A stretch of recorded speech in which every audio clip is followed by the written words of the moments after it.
Gênesis capítulo 11. Para quem está na jornada da leitura bíblica, você vai relembrar dessa história tão importante. Gênesis capítulo 11. O título dessa mensagem foi o melhor que eu consegui fazer, tá, irmãos? Espero que você me entenda aí. Quando Deus desce. Tem hora que não sai, né, pastores? Fala a verdade. Tem hora que não vai.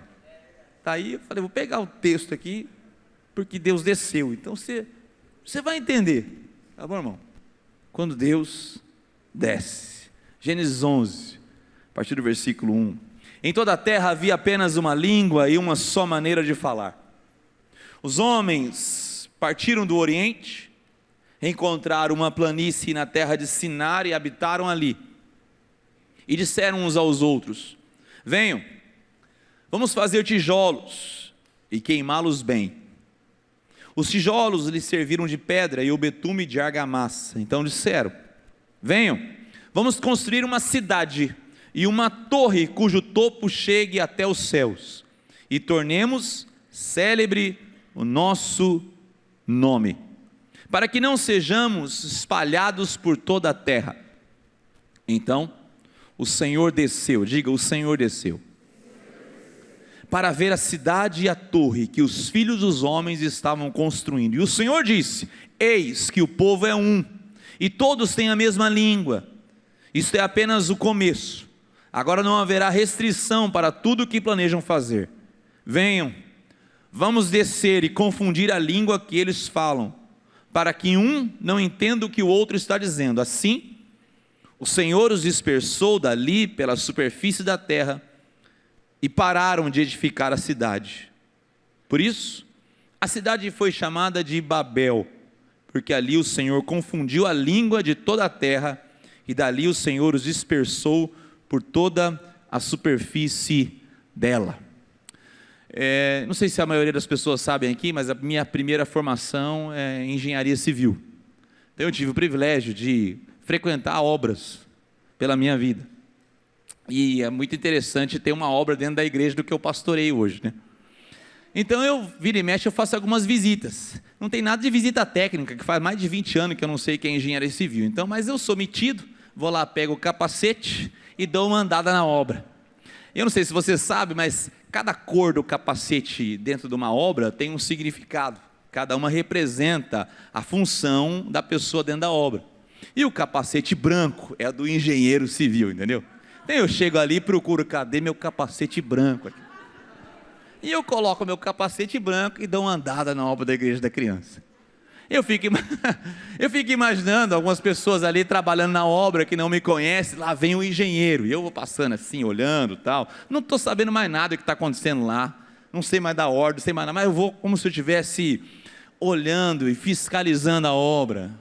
Quando o engenheiro chegava na obra, todo mundo começava a trabalhar bonitinho, era assim, né? Então, essa ideia de fiscalizar a obra, parece que está presente aqui no texto que nós lemos. Gênesis 11 apresenta um Deus que desce para colocar o capacete de engenheiro e dar uma fiscalizada no que está sendo construído. Quando você entende o contexto de Gênesis 11, faz um pouco mais sentido o que está acontecendo aqui. Para os bons leitores da palavra de Deus, quando você chega em Gênesis 1 e 2, você vê a criação, e Deus criou tudo e disse que era bom, muito bom. Deus se deleitou na criação a ponto de reservar um dia, que é o dia do descanso, que na verdade era o dia do desfrute.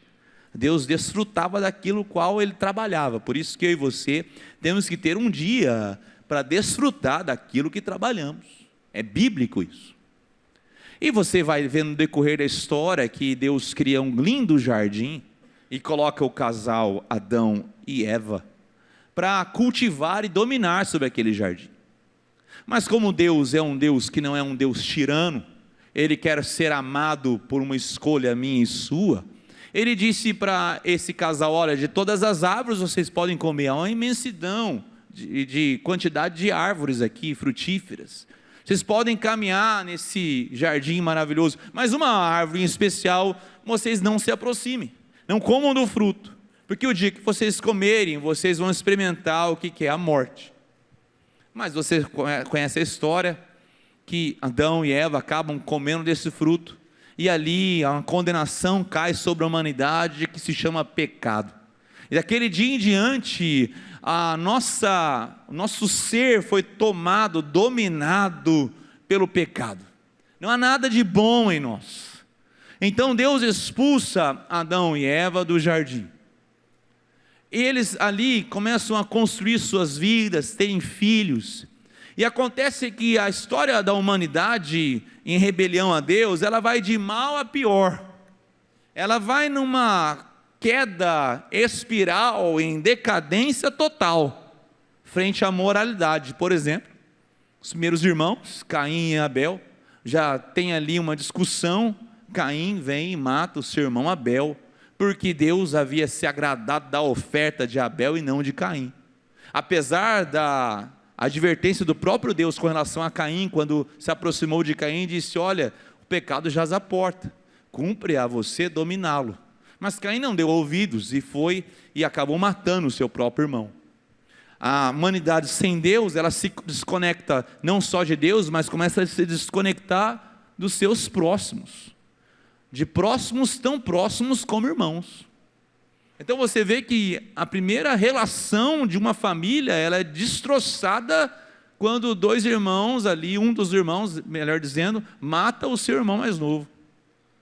E assim continua a história, a ponto da corrupção ser tão generalizada sobre a humanidade, que chega um momento em que Deus fala: eu vou ter que dar um reset, eu vou ter que começar tudo de novo. Eu vou ter que acabar com toda a humanidade. Tal é o nível de corrupção que alcançou o coração do ser humano. Daí você vai lá para Gênesis capítulo 6, quando Deus, pela sua rica misericórdia, Ele puxa uma família do meio da corrupção, que é a família de Noé, e capacita Noé a viver em integridade. E esse homem íntegro, Noé, ele é chamado para uma missão, ele constrói uma arca. E dali em diante ele é desafiado pelos seus compatriotas, pessoas ali da época, que ele estava louco, que ele estava maluco. Quem que construiria uma arca que iria chover a ponto de até os altos montes serem cobertos por água? Aí é o fato que aconteceu, quando apenas Noé, sua família e pares de animais foram salvos dentro da arca de Noé.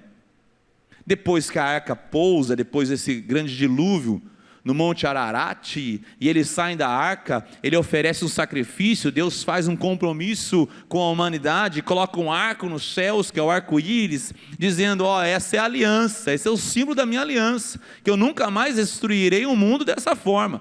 Deus, mais uma vez, demonstra sua graça e misericórdia. E ali ele fala para Noé e toda a descendência dos seus filhos e filhas: agora vão, se espalhem, sejam fecundos. Parece que a história de reinício de Noé é a mesma história, ela faz eco com a história de Adão e Eva: sede fecundos, dominai, cultivai. Mas do contrário, Gênesis 11 descreve um contexto diferente. Esse povo, ao invés de se espalhar e cultivar a terra, eles se unem. E ali eles têm um propósito que não é a glória de Deus. Eles se reúnem num vale, e numa terra eles começam a construir uma cidade. E dentro dessa cidade, um homem chamado Nimrod, que era um homem que não via a glória de Deus, apenas a sua, ele convence as pessoas a construir uma cidade, dentro dessa cidade, uma torre, a famosa Torre de Babel. Então a primeira lição que nós vemos aqui, que é essa fragmentação da queda, Babel e a fragmentação da queda. Nós vamos ver que a queda, ela não apenas desajustou algumas coisas no ser humano, ela desconfigurou totalmente o ser humano. A queda veio interromper tantos planos de Deus no nosso coração, que ele teve que refazer um novo Adão. E esse novo Adão, no Novo Testamento, é reconhecido pela pessoa de Jesus Cristo. Ele que veio fazer o que Adão não foi capaz de fazer num jardim maravilhoso, Jesus fez num deserto. E num jardim do Getsêmani, ele não deixou aquele cálice passar dele, mas ele tomou aquele cálice que era a cruz do Calvário. Essa fragmentação da queda mostra que Babel ela é um símbolo, é um monumento da queda do ser humano. Mas o texto diz que Deus desce. Diga comigo, Deus desce. Deus desceu em vários momentos da palavra de Deus. Esse aqui é um momento específico. A Trindade fala desçamos, a Trindade olha e fala assim: os homens estão construindo algo, vamos descer, vamos observar, vamos verificar o que está sendo construído. Então a Trindade desce, Deus desce para ver o que está sendo construído. Eu fico a pensar, se Deus descesse hoje e olhasse a minha vida, a sua vida, o que Ele encontraria? Na verdade, Babel esconde um segredo dentro de si. Eles fazem essa seguinte afirmação: tornemos célebre o nosso nome.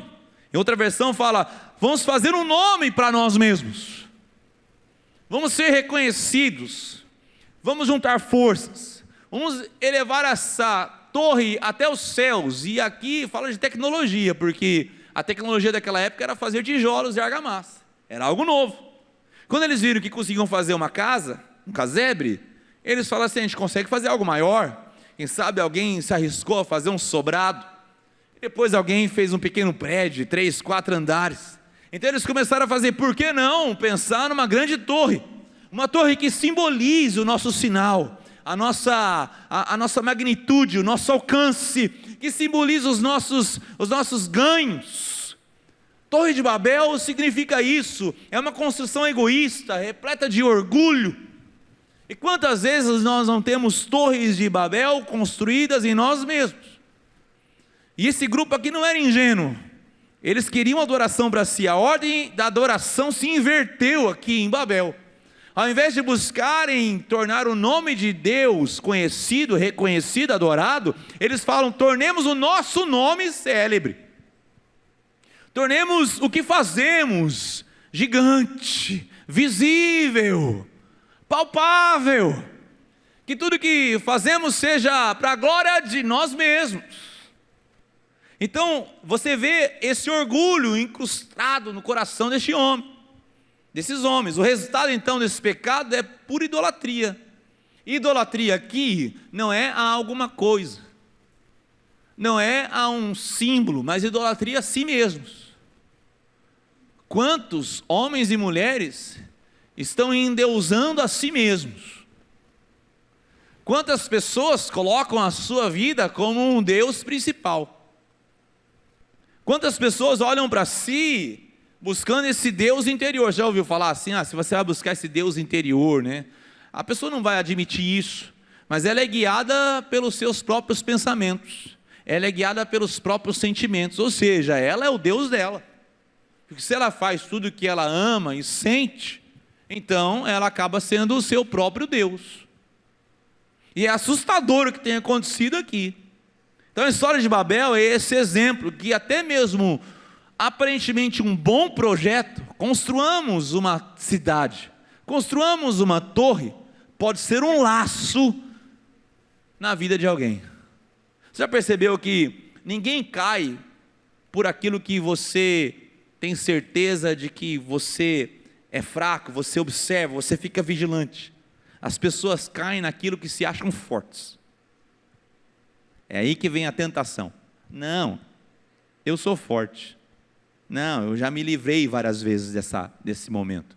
Você lembra da história de Sansão? Sansão, ele brincou com Dalila. Dalila perguntava para Sansão: Sansão, qual é o segredo da sua força? E ele contava algumas mentiras para ela. Porque toda vez que ele acordava, os filisteus ele arrebentava aquilo lá, continuava forte. E ele vai já acreditando que realmente aquela força era dele, não vinha de Deus. Então ele começa a brincar com essa ideia. Então onde ele era mais forte é onde ele se entrega. Ele entrega o seu coração a Dalila, a ponto de entregar essa verdade. Dalila corta o seu cabelo, as suas tranças, e naquela vez, diz o texto, que ele pensava que ele fugiria e arrebentaria os filisteus como das outras vezes. Foi naquele momento a sua maior derrota. Você já sabe o que acontece. Ele perde a sua visão e vai substituir um animal numa roda lá nos filisteus. É assim. Então, quando vemos algumas coisas que são até boas, mas vão acabar sendo uma idolatria para o nosso coração. Há uma história na palavra de Deus de Gideão. Gideão é um homem usado por Deus poderosamente. Você há de lembrar que Deus foi reduzindo o exército de Gideão até chegar em 300. Se eu não me engano, a conta era um soldado de Gideão para 128 soldados inimigos. Ou seja, era impossível ganhar uma guerra daquela lá. Mas Gideão, movido pelo Espírito Santo de Deus, ele vai, obedece à voz de Deus, e ele derrota aqueles inimigos, carregando uma tocha, um vaso, algo sobrenatural acontece, e Gideão tem uma grande vitória sobre o povo inimigo. E logo em seguida, quando você continua lendo a história de Gideão, você vê que Gideão, ele manda trazer uma estola sacerdotal, que era a representação de autoridade religiosa, e aquela estola sacerdotal, que era um símbolo da vitória daquele povo, vem ser usado como símbolo de idolatria. Virou um obstáculo para o povo. Aquilo que deveria ser um lembrete de que eles dependiam de Deus, vira ali naquele contexto uma armadilha, diz o texto. Virou armadilha para o povo. Quantas vezes, vou te falar uma coisa, meu irmão, minha irmã, segura essa aí. Quantas vezes Deus não está respondendo a nossa oração, porque se Ele responder, vai ser uma armadilha na minha e na sua vida. Quem sabe alguns pedidos que passamos aí, semanas, meses, quem sabe anos, e Deus insiste em não te dar, na verdade é um livramento na sua vida e na minha vida, e nós não conseguimos enxergar isso. Imagine uma criança de 2, 3 anos, chega na cozinha e vê uma faca pontiaguda, bem bonita, reluzente, e ela quer pegar aquela faca, e o pai fala assim, de forma nenhuma eu vou te dar essa faca. Mas a criança insiste em pegar aquela faca, e toda vez que ela vai na cozinha, ela quer pegar aquela faca, e o pai nunca deixa ela pegar aquela faca. Nós parecemos essas crianças, emburradas. O que a criança faz? Chora, fica emburrada porque o pai não deu a faca para ela. Porque, como crianças, nós não temos uma mínima noção do que acontecerá conosco se tivermos aquela faca em nossas mãos. Então tem muita coisa que Deus nos livra. Graças a Deus, Ele não ouve as nossas orações. É ou não é? Será que você tem coragem de falar isso? Graças a Deus, Deus não ouviu todas as minhas orações. Glória a Deus, Ele não ouviu as minhas imbecilidades, porque às vezes eu pedia cada coisa que só Jesus para ter misericórdia da minha vida. Então Deus, Ele faz isso, porque Babel, essa história, ela representa, eu vou escrever aí, um monumento do desejo humano perene, de construir o nosso próprio reino à parte de Deus. Construamos essa cidade, construamos esta torre, ela é nossa, ela vai nos representar. Então acontece aqui que Deus desce, como um engenheiro, com capacete branco, para fiscalizar o que está acontecendo, e ele começa a ver que o desígnio era mau, ele começa a entender que os desígnios humanos eram totalmente corruptos, então ele confunde as línguas.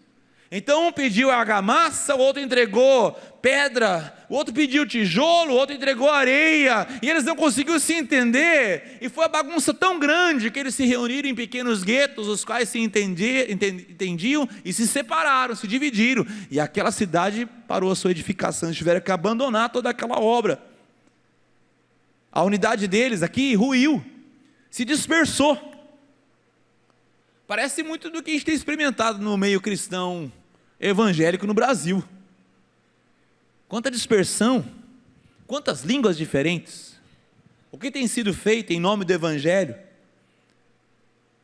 Tomado dinheiro, a vergonha da ética pastoral.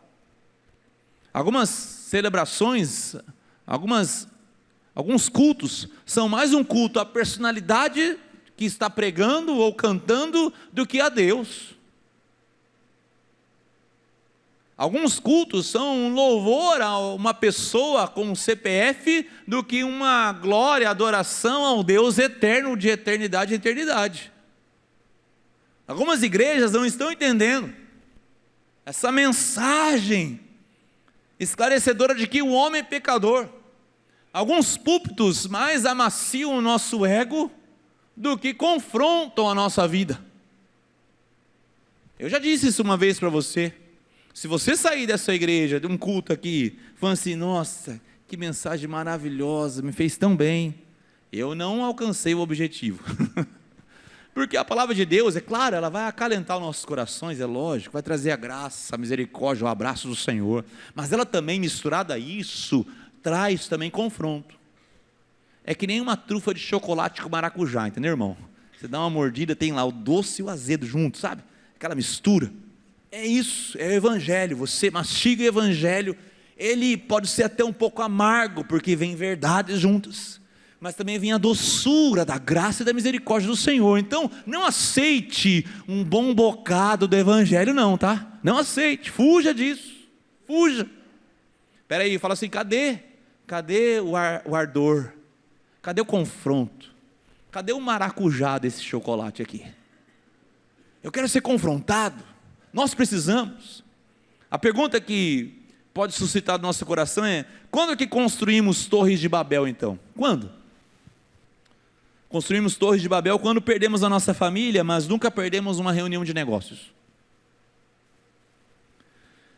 Quando pessoas perdem um casamento, mas nunca perdem uma oportunidade de trair. Quando construímos monumentos, que chamamos de igrejas, mas nunca construímos uma comunidade transformadora e transformada pelo evangelho.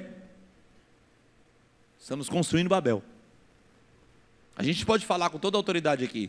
Eu acabei de ler aqui que nós arrecadamos mais de 12 toneladas de alimentos. E você e eu celebramos isso. E glória a Deus.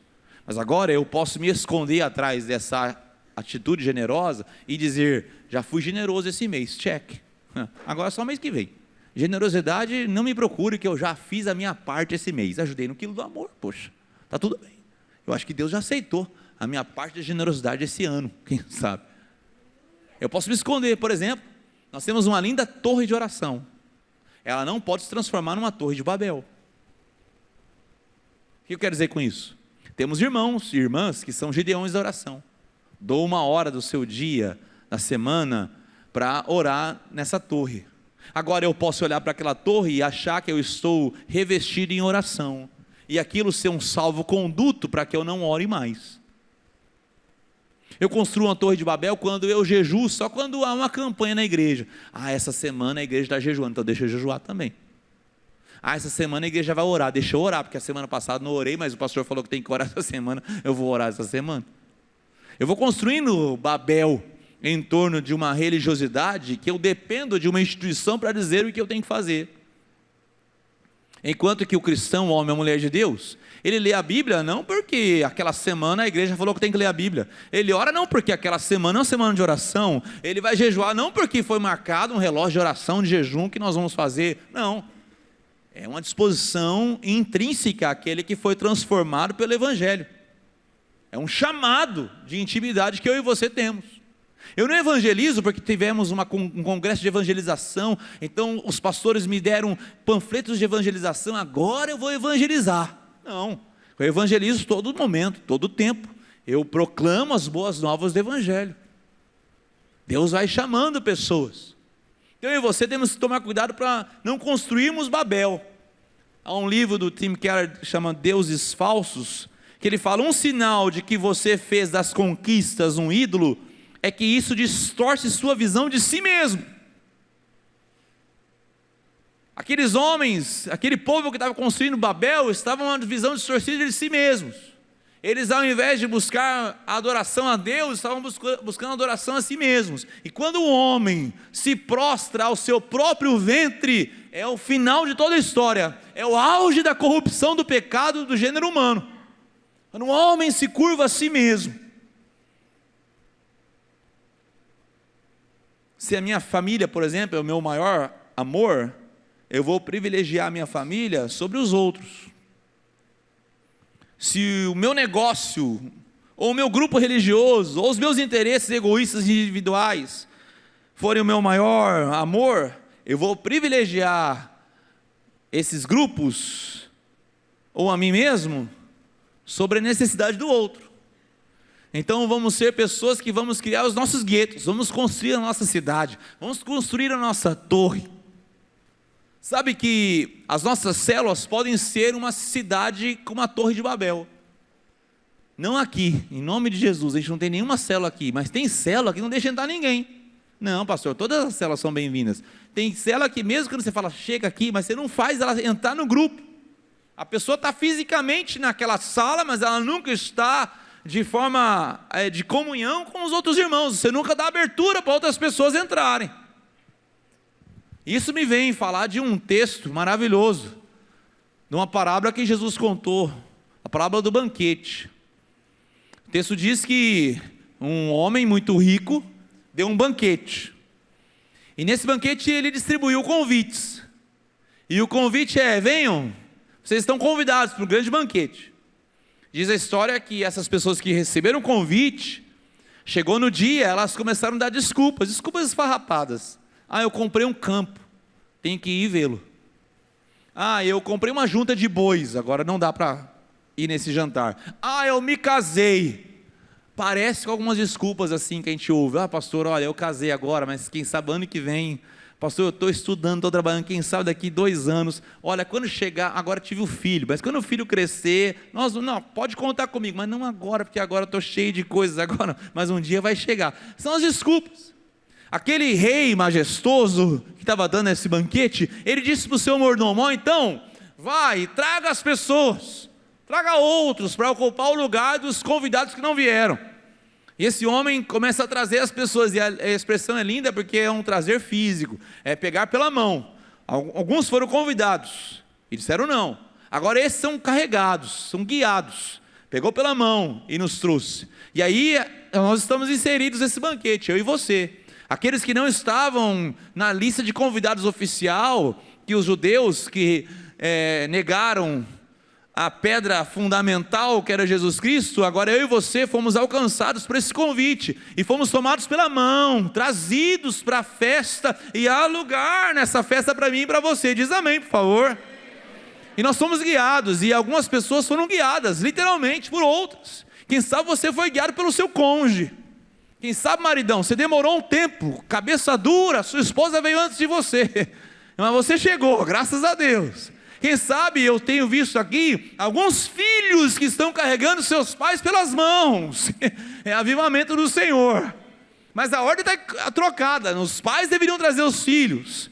Quem sabe foi alguém que te evangelizou, que alguém está te... Quem sabe você está sendo carregado ainda. Quem sabe você nem veio hoje por livre e espontânea vontade. Alguém te forçou a vir, te trouxe. Alguém te guiou para essa festa, para esse banquete. Mas a história continua.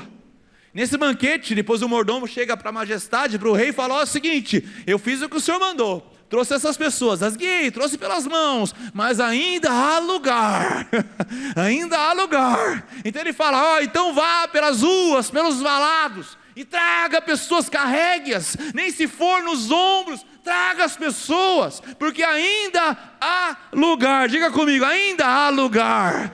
Mais uma vez, ainda há lugar. Esse é o Evangelho, que nos alcança, que nos resgata, que nos encontra lugar à mesa, assim como Davi fez com Mefibosete, que era descendente ali de Jonatas. Ele procura saber se tinha algum descendente que ele queria honrar, e então Mefibosete, que não conseguia andar por um acidente na infância, ele é colocado na mesa do rei Davi, e todos os dias você vai comer, você vai tomar café, almoçar, jantar à minha mesa. Foi carregado, foi trazido, foi resgatado. Que coisa linda. Ainda há lugar. E aqui eu vou para o segundo e último ponto, que é a grande reversão do Evangelho de Jesus Cristo. E aí eu e você, quando olhamos para Babel, nós somos deixados sem esperança, porque Deus desce como o engenheiro do capacete branco, e Ele traz juízo, dispersa o povo, confunde as nações. Mas agora, eu tenho que entender que Deus também traz bênção. E aí você vai ver essa grande reversão do Evangelho, porque existem 2 tábuas de lista de nações. A primeira é Gênesis capítulo 10, que antecede Gênesis 11. Fala dos descendentes dos filhos de Noé, onde eles começaram a habitar, e essas genealogias todas. E outra lista de nacionalidades, eu quero que você abra comigo, está em Atos capítulo 2. Atos capítulo 2. E você vai ver outra lista também de nações, de povos, línguas. Atos capítulo 2 vai falar sobre o Pentecostes, a descida do Espírito Santo de Deus, a inauguração da igreja de Cristo. Atos capítulo 2, a partir do versículo 1, ao cumprir-se o dia de Pentecostes, estavam todos reunidos no mesmo lugar. De repente veio do céu um som, como de um vento impetuoso, e encheu toda a casa onde estavam sentados, e apareceram distribuídas entre eles línguas como de fogo, as quais pousaram sobre cada um deles. Todos ficaram cheios do Espírito Santo e começaram a falar em outras línguas, segundo o Espírito lhes concedia que falassem. Preste atenção, estavam morando em Jerusalém judeus, homens piedosos, vindos de todas as nações debaixo do céu. Assim, quando se fez ouvir aquela voz, afluiu a multidão, que foi tomada de perplexidade, porque cada um os ouvia falar da sua própria língua. Estavam atônitos e admiravam, dizendo: vejam, não são galileus todos esses que aí estão falando? Então como os ouvimos falar cada um em nossa própria língua materna? Somos partos, medos, elamitas e os naturais da Mesopotâmia, Judeia, Capadócia, Ponto e Ásia, da Frígia, da Panfilha, do Egito e das regiões da Líbia, das imediações de Cirene, e romanos que aqui residem, tanto judeus como prosélitos, cretenses e árabes. Como ouvimos falar sobre as grandezas de Deus em nossas próprias línguas. Essa é a reversão do Evangelho. Pentecostes é a reversão do juízo de Babel. Então, em Babel, Deus vem e espalha o povo que se reuniu para colocar o seu nome célebre. Pentecostes, Deus une o povo em oração por um propósito maior, até que do alto sejam revestidos de poder. E ali, reunidos naquele cenáculo, o Espírito vem e os toma poderosamente. E ali agora não havia mais inglês, português, chinês, alemão, todos falavam uma língua e todos compreendiam essa pregação, e eles ficaram atônitos, tomados de perplexidade, dizendo: como é que nós podemos ouvir? Ele não falava outra língua, ele não falava isso ou aquilo. E ali Pedro é tomado pelo Espírito, e num sermão 3.000 pessoas vêm a se render a Jesus Cristo. Diz amém para isso. A reversão do Evangelho. O Evangelho reverte o juízo sobre a nossa vida. O Evangelho troca a nossa história. Ainda há lugar. Somos tomados pela mão, somos trazidos. Alguns são trazidos pela mão, outros são carregados. Mas a misericórdia e a graça do Senhor tem nos alcançado. Em Babel, as pessoas de uma única língua não conseguiam entender umas às outras, pois estavam tentando alcançar o céu com suas próprias forças para fazer o nome delas célebre. Em Pentecostes, vemos pessoas de muitas línguas que foram capazes de entender a mensagem de Deus. Nós vemos uma unidade, e você vê aqui o segredo de Atos capítulo 2. Primeiro diz unidade, diga comigo, unidade. O segundo é oração, diga oração. E o terceiro, diga Espírito Santo. Havia unidade do povo de Deus. Jesus disse para eles: vão para a cidade e permaneçam em oração, em unidade. E ali eles tiveram uma reunião de oração. Estavam orando juntos, a ponto de Atos capítulo 2 demonstrar que eles tinham um só coração e uma só alma, que se desenvolveu no nascedor da igreja. A igreja nasce de uma reunião de oração, meu querido. E ali eles são unidos, e o Espírito Santo de Deus os toma poderosamente. O Espírito Santo de Deus capacita essa comunidade agora a viver em unidade. Unidade não é apenas uma conformidade, todo mundo pensar igual. A unidade é, apesar dos nossos pensamentos diferentes, apesar das nossas histórias diferentes, apesar das nossas, quem sabe, dos nossos contextos totalmente diferentes, isso pouco importa diante de Deus. Se é rico, se é pobre, se é judeu, se é gentil, se é o patrão, se é o colaborador, se é o senhor, se é o escravo, não há mais essa distinção. Agora todos são filhos e filhas de Deus, e o Espírito Santo de Deus os toma nessa unidade tão linda. Gálatas 3:28 fala: em Cristo não há judeu nem grego. Tem uma música da banda Resgate, Acho que ninguém conhece mais a banda Resgate aqui, né? É que o pessoal só ouve essas coisinhas de hoje em dia aí. Tem que resgatar mesmo a banda Resgate. E tem uma música que chama Babel. Tem duas frases interessantes dessa música. Uma delas ele fala o seguinte: concreto no lugar do coração. Quem constrói Babel substitui o coração por concreto. Sabe a insensibilidade? É Babel. Sabe quando você não tem mais a dor do próximo? É Babel. Sabe quando você não faz mais aquela oração, venha o teu reino, mas você fala assim, venha o meu reino? Sabe quando a oração é trocada, seja feita a tua vontade pela seja feita a minha vontade? É Babel. Mas ele tem outra frase, ele fala, que sorte a nossa, Deus atrapalhou. Que sorte a nossa, Deus atrapalhou. Sabe que Deus vem, pela sua rica misericórdia e graça, Ele vem confundir a nossa Babel, Ele vem desfazer esse monumento, Ele vem tirar os desígnios ruins do nosso coração quando clamamos a Ele. Babel então significa essa palavra para desordenado, confuso. Quem sabe existam áreas da nossa vida que estão desordenadas, confusas. Quem sabe você e eu temos que entregar essas áreas, falar assim, Deus, destrua essa Babel da minha vida, que eu seja tomado pelo Teu Santo Espírito e capacitado para isso. Babel é o símbolo do coração humano afetado pelo pecado, e essa busca incansável de fazer oposição à vontade de Deus. Enquanto que Pentecostes, com a descida do Espírito Santo de Deus, Pentecostes representa corações totalmente rendidos a Deus. É uma unidade tão forte, tal unidade que não permite que o necessitado passe desapercebido, ou que o órfão viva sem estar inserido numa família, ou até mesmo a injustiça passar sem ser difamada, ou o orgulho passar sem ser admoestado. Esse é a realidade do Pentecoste, dessa reversão do Evangelho no nosso coração. Eu e você precisamos disso. Quando Deus desce, e se Deus descer na nossa vida? E se Deus descer na igreja central? O que Ele virá? Ele vai colocar o capacete de engenheiro civil, capacete branco, pegar sua prancheta, e Ele vai passar em revista a cada um de nós.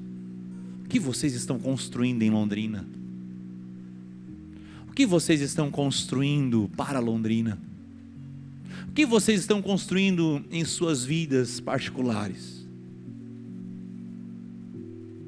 Eu quero rememorar novamente a oração de Jesus Cristo, quando Ele disse, venha o teu reino, venha o teu reino. Você pode dizer isso? Venha o teu reino. Mais uma vez, venha o teu reino. Só quando o reino de Deus vem, a nossa Babel é totalmente destruída, destronada, e o nome de Jesus Cristo é exaltado e glorificado. Quando Deus desce, trará juízo ou bênção. Quando Deus desce, Deus desceu na pessoa de Jesus Cristo. Ele trouxe juízo e bênção no Gólgota. Ele trouxe juízo sobre o pecado da nossa vida. Diz os textos de Isaías que Ele tomou sobre si a condenação que pesava sobre nós. Ele tinha que aplicar o juízo de Deus contra toda iniquidade e pecado que nós cometemos, contra todo desvio, contra toda a Babel. Mas Ele também traz bênção, porque a sua morte na cruz, o seu sangue nos purifica, nos redime. Então o mesmo símbolo de morte que é a cruz, uma morte terrível ao olhar dos homens e mulheres daquela época, é um símbolo de vida para nós. Você imagine, numa igreja ter um símbolo de uma cruz, é como se hoje tivéssemos o símbolo de uma cadeira elétrica, ou uma injeção letal. Hoje nós temos o símbolo, porque para nós, o símbolo de juízo se transformou em símbolo de bênção, de vida, de misericórdia, de ressurreição, e é Jesus Cristo. Então naquele Gólgota, Ele traz esses dois símbolos, porque Deus desceu. E quando Ele desce para resolver as coisas. Ele vem para colocar tudo em ordem. as nossas desordens são ordenadas, a nossa unidade egoísta é purificada. Deus coloca tudo em perfeita ordem. Quem sabe eu e você nessa noite precisamos pedir: Deus, desça sobre a minha vida, vai trazendo ordem sobre o meu coração, tira toda a confusão da Babel que eu tenho construído na minha vida. Quem sabe projetos que eu tenho construído. Jesus Cristo é essa manifestação do reino de Deus, meu querido, na terra. Lembra quando ele entra no templo, quando ele está em direção a Jerusalém? O primeiro lugar que ele vai é o templo, e no templo ele vira as mesas dos cambistas. Ele mesmo faz um chicote, uma arma, e ele começa a dar chicotada no povo. Jesus devia ser um homem forte, perigoso também. E ele fala: minha casa será chamada casa de oração. Ele vem colocar ordem. Muitas vezes nós precisamos de um Deus com um chicote nas mãos para entrar no nosso coração e colocar ordem naquilo que está bagunçado, desordenado. Quem sabe eu e você precisamos de um Deus como Jesus Cristo, a entrar no templo, para entrar na nossa casa, para colocar ordem na nossa família. Quem sabe, homem, você que está aqui, quem sabe você precisa de um Deus que você clame para que entre no seu coração e coloque ordem na sua vida, na pureza do seu coração, que está longe de ser puro. Quem sabe famílias inteiras precisam de um Deus que venha colocar ordem novamente.